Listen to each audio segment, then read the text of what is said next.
Slate attacks Jill Stein and Cornel West for their campaigns. How I found out about it was this tweet from Jill Stein. DNC attack dogs apparently think the same old voter shaming and false smears will distract from the devastation the ruling parties have brought to our lives, our future, and the planet. And we'll read a little bit of this. Why is America's Green Party like this? Jill Stein is running Cornel West's campaign. Didn't they learn anything in 2016? And you see the writer, this was just written today. And that's Jill Stein and Cornel West on a turtle, a green turtle. Let's see what this is figuratively supposed to be. This is part of Too Bad, a series exploring America's lackluster enthusiasm for the 2024 election and the problem of the third-party candidate. A recent Economist YouGov poll found that 44% of American adults would vote for a third-party or independent candidate. A separate NBC News poll showed that more Democrats than Republicans are open to third-party voting in 2024. It's not outlandish then to think that some of them will peel off to support famed intellectual Cornel West, who is seeking the Green Party's nomination. The longtime professor continues to hold plenty of respect in professional and progressive circles. As a bombastic and righteous political scholar, as a committed socialist, as a former Bernie Sanders campaign surrogate, Sanders has already endorsed President Joe Biden's re-election campaign. The worry from mainstream Democrats, of course, is that this celebrity will be enough to eat into the left liberal voting share and resultingly sweep Republicans back into power. If Cornel West is aware of this concern, he is certainly unafraid of the optics. His 2024 campaign has already recruited Dr. Jill Stein, the commonly blamed spoiler of the 2016 election, as its manager. She'll also be in charge of West fundraising and communication for the time being, according to Bloomberg. The Green Party may seem like an odd choice for West. Its weakened, maligned political presence in 2022 comes thanks to bad press from two pivotal elections, systematic pushback from Democrats, financial support from Republicans and Russians. You see how they did that? A minimal amount of overall electoral success and a slate of fringy candidates. This is disgusting.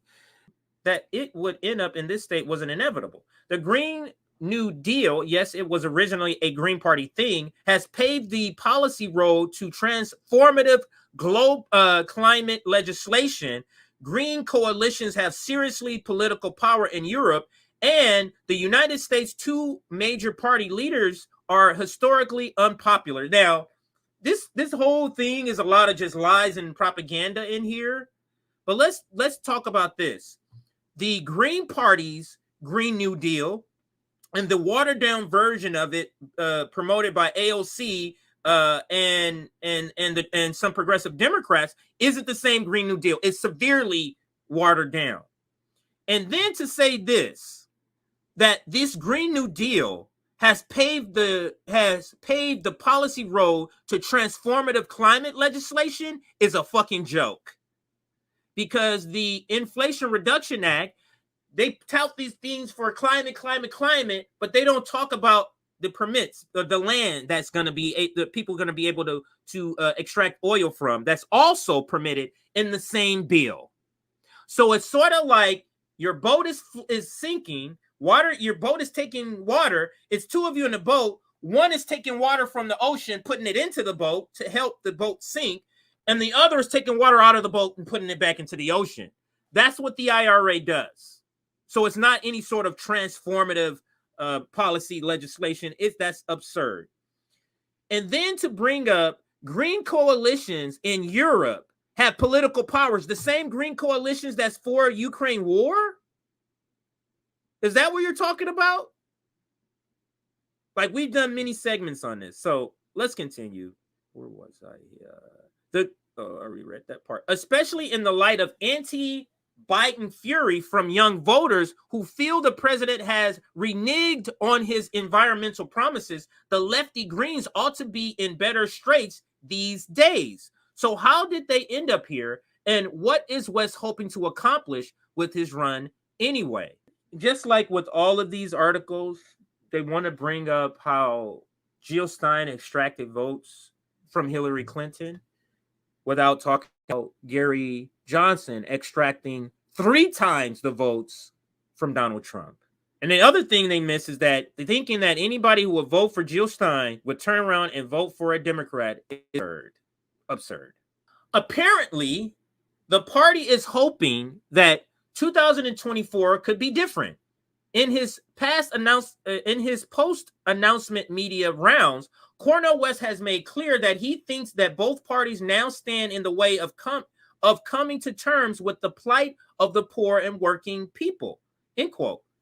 He also made it clear that he hates both Biden for his hypocrisy and militarism and Trump for his lies and gangster activity, and that he's fundamentally committed to going to the end of the cycle. And he's just reaching out to disappointed Dems. He's also trying former Trump voters and working class Americans in all regions. West originally announced his run as a People's Party, a scandal-ridden group formed in 2017 by disaffected Sanders supporters that has a ballot presence only in Florida, before vying for the Green nomination at the urging of Chris Hedges. Perhaps unsurprisingly, it was Stein's suggestion, as she told me. West now has to square off against 7 rivals, including U.S. Green Party founder Randy Toller for the official nomination. Cornel is not a natural fit for the Greens, though, as Joan Walsh wrote in The Nation.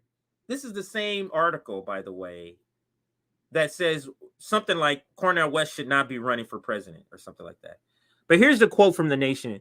I loved everything about West until he supported spoiler Ralph Nader against then Vice President Al Gore in 2020, an act for which he never apologized. It's a pattern. He attacked Barack Obama after 2008 and supported Stein in 2016, though he did support Biden against Trump in 2020. The Green affiliation may only heighten critiques West has already faced for his chumminess with vaccine and COVID skeptic podcasters like